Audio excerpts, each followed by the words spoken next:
GST को लेकर इन दिनों व्यापार और उद्योग जगत में एक आक्रोश का भाव नजर आ रहा है। यह आक्रोश इसे लागू किए जाने को लेकर नहीं बल्कि इसकी विसंगतियों को लेकर है। डीजीएनआई न्यूज के संवाददाता आशीष जोशी ने Ahilya chambers of commerce and industry के महामंत्री सुशील सुरेका से चर्चा कर जीएसटी के बारे में विस्तार से जानने का प्रयास किया। आइए देखते हैं टुडे स्पेशल में सुशील सुरेका से खास चर्चा। केंद्र सरकार 1 जुलाई से जीएसटी लागू करना चाह रही है। केंद्र सरकार की सोच है एक देश एक टैक्स। वित्त मंत्री अरुण जेटली ने अपने वित्तीय बजट के भाषण में उन्होंने घोषणा भी की थी कि एक देश एक टैक्स की बात सामने आएगी, तब इसका बहुत स्वागत किया गया था। हमारे साथ हैं अहिल्या चैम्बर ऑफ कॉमर्स के महामंत्री सुशील सुरेका जी। उनसे हम जानते हैं कि पहले जो व्यापारी वर्ग था या उद्योग जगत था जिस जीएसटी को लेकर पलक पावड़े बिछाकर स्वागत कर रहा था, आज ऐसी क्या स्थिति बनी कि उसके विरोध में सारे व्यापारिक और औद्योगिक संगठन सड़कों पर नजर आ रहे हैं। सुशील जी, जब घोषणा की गई थी कि एक देश एक टैक्स होगा, तब व्यापार जगत और उद्योग जगत ने इसका स्वागत किया था। फिर ऐसी क्या स्थिति बनती है कि अब विरोध के स्वर सामने आने लगे हैं? सर, जैसा कि हम बार बार कह रहे हैं कि हमारा जीएसटी से कभी विरोध नहीं रहा, लेकिन जीएसटी के जिस तरह के प्रावधान लाए गए हैं उससे हमारा सख्त विरोध है। हम आज भी जीएसटी के पक्षधर हैं, किंतु यदि वो जिस तरह का बताया गया था वैसा आए तो बताया ये गया था कि सारे देश में एक दर होगी, एक कर होगा, सारा देश एक हो जाएगा, कॉमन मार्केट हो जाएगा। इसके विपरीत अब 5 दरें कर दी गई हैं। शायद दुनिया में कहीं भी जीएसटी में सेस नहीं है। सारी दुनिया में हमारे यहाँ सेस भी लगाया जा रहा है। एक्सपोर्ट के ऊपर भी आपको जीएसटी दे के बाद में रिफंड लेना है। इस तरह के कई प्रोविज़न। इसके बाद में दूसरा सबसे बड़ी तकलीफ़ जो है वो है वर्गीकरण की। हम ये समझे थे कि जब एक टैक्स एक दर हो जाएगी तो अभी वैट में वर्गीकरण के जो झगड़े होते हैं वो ख़त्म हो जाएंगे। उसकी जगह हुआ बिल्कुल उल्टा है। HSN कोड तो उन्होंने दिए, HSN कोड से वर्गीकरण के झगड़े खत्म हो सकते थे, लेकिन उनका परिपालन हिंदुस्तान सरी के देश में छोटे लोगों के लिए असंभव है। असंभव शब्द वापरना अच्छी बात नहीं, लेकिन मैं फिर कहता हूँ कि वो असंभव है। अब ये किया उन्होंने, थोड़ा सा समय लूँगा। जीएसटी HSN के 2 कोड होते पहले वाले, जिसमें एक वर्ग की पर्टिकुलर वर्ग की सारी वस्तुएं रहती। बाद में ये तय हुआ कि भाई चलो एक वर्ग की जो भी वस्तु है उन पे एक ही टैक्स रहेगा। अभी हालत ये कर दी है कि एक ही वर्ग की अलग अलग चीज़ों पे 4 रेट पास, जैसे दवाई सरी की दैनिक उपयोग की आवश्यक वस्तु पे 0, 12, 18, 28 सारे चारों रेट है। क्या बात है! ये जीएसटी की बात कर रहे थे। एक बात और, सारा देश एक बाजार हो जाएगा, नाके हट जाएंगे। बहुत खुश हुए हम लोग कि चलो ये सबसे बड़ा नाके हट रहे हैं, बिल्कुल सही कहा। पर पूरे देश का सारा हाईवे, शहर के अंदर की सड़कें, एक एक चौराहा नाका बन जाएगा। ई-वे बिल के जो प्रावधान हैं वो इतने गंदे हैं कि उसके ऊपर 85,000 आपत्तियाँ गई हैं और अभी भी सरकार ने उसे वापस नहीं लिया, लटका के रखा।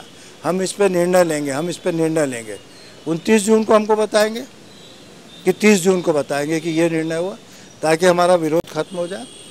हम रेट्स के लिए महीनों से चिल्ला रहे थे, रेट्स नहीं बताए गए, अब बताएं, ताकि उसके पूरा विरोध उभर के ही नहीं आए। और सरकार इतनी जल्दी में क्यों है? क्या देश बंद हो रहा है? 1 जुलाई की जो बात है केवल जिद है।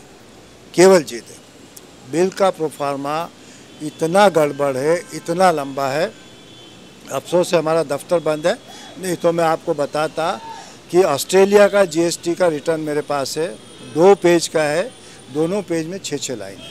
हमको यही बताया गया था। वेट के समय भी सरकार ने यही बताया, एक पोस्ट कार्ड पे हो जाएगा। मैंने बड़ी बेवकूफ़ी करी कि चैम्बर्स के जितने सदस्य थे उनके यहाँ जा के कहा वेट बहुत अच्छा है, हमको वेट का विरोध नहीं करना चाहिए। उसके बाद क्या किया सरकार ने? एक पोस्ट कार्ड का रिटर्न अब 10 पेज का हो गया। कितने क्लस प्रोविज़न। एक और बड़ी बात है जो कि बहुत ही गलत है, किसी भी तरह से न्याय संगत नहीं है, कि अगर विक्रेता व्यापारी ने टैक्स नहीं भरा जीएसटी, तो क्रेता व्यापारी को वो टैक्स लग जाएगा। अरे कहाँ का न्याय है? गुनाह किया ए ने, सजा भुगतेगा भी। ये क्यों? क्योंकि सरकार उससे भुगतान लेने के बजाय वो जवाबदारी व्यापारी पे डाल रही, व्यापारी में फूट डाल रही। ई-वे बिल में भी इसी तरह के प्रावधान है कि अगर आप नहीं बना सकेंगे, अगर कोई कंपोजिट ट्रक है तो वो ई-वे बिल ट्रांसपोर्टर बनाएगा। सड़क पे अगर उसको रोका कोई अधिकारी ने तो 30 मिनट से ज़्यादा नहीं रोक सकेगा। अरे वो ड्राइवर आपके अधिकारी से बात करेगा, उसके पास कहाँ से वो इंफ्रास्ट्रक्चर है वहाँ पर। हम ये करेंगे वो करेंगे। सुविधा प्रोवाइडर देने की बात थी कि भाई छोटे व्यापारी को वो जाके वो कर देगा। आपने कई बिंदुओं पर बात रखी कि वेट को आप लोग जीएसटी को स्वागत करने वाले थे, लेकिन जिस तरह के प्रावधान और सरकार जल्दबाजी में, जो मेरी जानकारी जब वित्त मंत्री विश्वनाथ प्रताप सिंह थे तब उन्होंने वेट, राजीव गांधी के कहने पर एक वेट का फॉर्मूला वो लेके आए थे। जीएसटी की जिसकी हम बात कर रहे हैं, इसका मसौदा भी 2001 में लगभग तैयार था। यूपीए गवर्नमेंट के समय सब चीज़ें होने वाली थी। अचानक से जो विरोध जिस तरह से दिया जा रहा है, क्या व्यापारिक संगठनों को, औद्योगिक संगठनों को या इसके एक्सपर्ट को जीएसटी काउंसिल ने कभी इनवाइट नहीं किया कि आप ये प्रॉब्लम्स हो सकती है? जैसा आपने कहा कि हमने दबाव बनाया तब उन्होंने हमें टैक्स की दरें बताई, जब आप लोगों ने दबाव बनाया तब उन्होंने उसको वर्गीकरण करा। तो क्या उद्योग जगत को पूरी तरह से अंधेरे में रखा गया, व्यापारी जगत को पूरी तरह से अंधेरे में रखा गया और उनकी सुझाव मांगे बगैर ये सरकार जो वर्तमान में केंद्र की सरकार है, इन्होंने जबरदस्ती एक थोपने का प्रयास करने के नजर आता है आपको? आशीष जी, बहुत मौजूद सवाल आपने किया है। हमारी ये शिकायत भी रही है कि जीएसटी काउंसिल में व्यापारियों का प्रेजेंटेशन नगण्य, बिल्कुल नगण्य नहीं कह रहा हूँ मैं, नगण्य है। वहाँ केवल CII, फिक्की, एसोकेम के लोग बैठते, बड़े बड़े इंडस्ट्रियलिस्ट, और ये निश्चित उनके लिए कोई तकलीफ़ की बात नहीं है। उनके लिए बड़ा आसान हो जाएगा, क्योंकि इसमें ये बात मानना पड़ेगी कि जीएसटी में बहुत सारे टैक्सेस सब्स्यूम हो रहे हैं। लेकिन जो आम व्यापारी है, जो हमारे दर्जे का व्यापारी है, जो छोटा उद्योगपति है, उसके लिए बहुत कठिनाई। और हम बार बार ये कह रहे हैं कि हमको ये शंका है कि केंद्र सरकार चाहे कितना ही गरीब हितैषी, व्यापार हितैषी बताए अपने आप को, वो केवल कारपोरेट की सरकार हो गई है। मैं थोड़ा सा एक अलग हट के आपको एक बात बताता हूँ, बहुत समय लग रहा है। हिंदुस्तान की टोटल वेल्थ का 50% 1% लोगों के पास। ये परिस्थिति थी 2 साल पहले। अब आप अगले आंकड़ा सुनिए, 3 साल में वो दौलत बढ़ के पूरे हिंदुस्तान की दौलत का 58% हो गई है, 50 से। ये सरकार गरीबों की और हमारी है। तो 1% लोगों के पास की दौलत 3 बरस में, जितने अरबपति हिंदुस्तान में बढ़े हैं 3 साल में, उतने दुनिया में कहीं नहीं बढ़े हैं। तो किसकी सरकार है ये?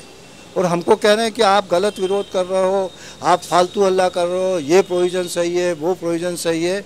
यहाँ हमने कहा आप आइए, बात करिए, हम गलत होंगे तो हम अपनी गलती सुधार लेंगे। सबसे गलती होती है, लेकिन इसका मतलब ये थोड़ी कि आप विरोध को इस तरह दबाएंगे।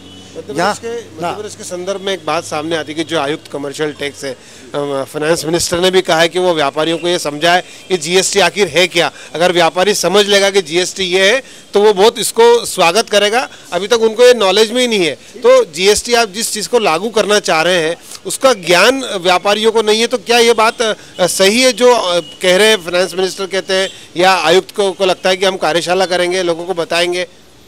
देखिए, पहली बात तो ये है कि क्या ये अब इस स्टेज पे बताना चाहिए उनको, जब हमने आंदोलन किया, या हमको 6 महीने पहले बताना था, ताकि ऐसी परिस्थिति नहीं आए। हमारे जो भी ऑब्जेक्शंस हो उनको स्टडी करें, क्योंकि जैसा बताया कि वहाँ जीएसटी काउंसिल में तो हमारी कोई आवाज़ ही नहीं है। हम 2009 से जीएसटी के प्रावधानों के खिलाफ लिख रहे हैं। 2009 से मेरे पास 4 मोटी फाइलें हैं, हजारों से प्रतिवेदन भेजे हैं, उसका एक का एक्नॉलेजमेंट भी नहीं आता है। हम रिपीट करना चाहता हूँ यहाँ पे कि हमारा विरोध मध्य प्रदेश सरकार से नहीं है, हमारा विरोध वाणिज्यिक कर विभाग से नहीं है, हमारा विरोध केंद्र सरकार से नहीं है, हमारा विरोध जीएसटी से नहीं है, हमारा विरोध जीएसटी के कठिन प्रावधानों से है। अगर जीएसटी को जैसा दुनिया में लगता है उस तरह सरल बनाया जाएगा तो ये जिन लोगों ने कल हड़ताल करी है, ये आप कहेंगे तो 24 घंटे दुकान खुली रखेंगे। मेरा आखिरी सवाल रहेगा कि जब डिमोनेटाइजेशन की बात आती है, मतलब नोटबंदी से शुरू हुआ है सफ़र, फिर किसानों की दूध बंदी पर आता है, किसानों की अनाज बंदी पर आता है, अब जीएसटी आता है बीच में जिसमें व्यापार बंदी होती है। इस तीनों चेन में डिमोनेटाइजेशन में भी व्यापारी वर्ग को एक नुकसान उठाना पड़ा। जब किसानों ने आंदोलन किया तो उन्होंने कहा कि व्यापारी जो है हमारे को नगद भुगतान नहीं करता क्योंकि आप लोगों को आईटीओ की गाइडलाइंस को फॉलो करना है। अभी जीएसटी आ रहा है तो फिर एक व्यापारी नुकसान में है, और इसी व्यापारी को चोर साबित करने के लिए भी राजनेता पीछे साबित नहीं होते। कहीं ना कहीं लगता है कि जो पैरेलल इकोनॉमी ये व्यापार या उद्योग जगत का वर्ग चलाता था, जैसा आपने थोड़ा बहुत छूने का प्रयास किया है कि कॉरपोरेट सेक्टर जो है जिसकी ग्रोथ 3 साल में 8% एक्स्ट्रा हुई है, तो हर बार व्यापारी ही निशाने पर क्यों होता है? हमने ये कल बात वहाँ उठाई थी कि देखिए, व्यापारी आपकी सरकार की रीढ़ की हड्डी है। व्यापारी जो टैक्स देता है वो हो सकता है कम है, पर एक वो बहुत बड़े वर्ग से टैक्स इकट्ठा करके देता है। और ये जो बात हमको काला बाजारी और चोर बाजार और ये सब कहा जा रहा है, आप हमें ये बताइए कि जितने पब्लिक सेक्टर इंटरप्राइजेस हैं, फूड कॉरपोरेशन सहित, उनकी कॉस्ट क्या आती है बिज़नेस करने की और हमारी कॉस्ट क्या है? वो 30% के मुनाफा लेने के बाद में घाटे में जा रहे हैं। व्यापारी, आम व्यापारी 1 से 2% पे व्यापार करता है और उसके बाद मुनाफा बताता है, उससे अपने घर का पालन करता है, उससे 10 लोगों को नौकरी देता है। तो हम चोर हैं और सारे बाकी लोग सब साहूकार हैं। मैं नाम नहीं लेना चाहता, जो वर्ग ये हमको चोर कहता है वो साहूकार है, उनके यहाँ थप्पियाँ लगी हुई हैं नोटों की। तो ये कैसी बात है? आप ऐसे उसको पेनलाइज कर रहे हैं, उसको आप केवल जीएसटी में जेल के प्रावधान नहीं है। हमें बताया गया कि 5 करोड़ से ऊपर ठीक है, अगर ऐसा है तो हम लोगों पर अफेक्ट नहीं है, लेकिन पहले तो ऐसी बात नहीं आई थी, ये तो हमको नहीं बताया गया था। यही बात अगर 6 हफ्ते पहले, 8 हफ्ते पहले भी बता दी जाती थी तो इतना बड़ा आंदोलन नहीं होता। जिस तरफ एक तरफ तो सरकार digital India, make in India, skill India की बात करती है, लेकिन वहीं दूसरी तरफ जो व्यापार और उद्योग जगत है उसको सुविधाओं देने के नाम पर जो थोपने का प्रयास किया जा रहा है।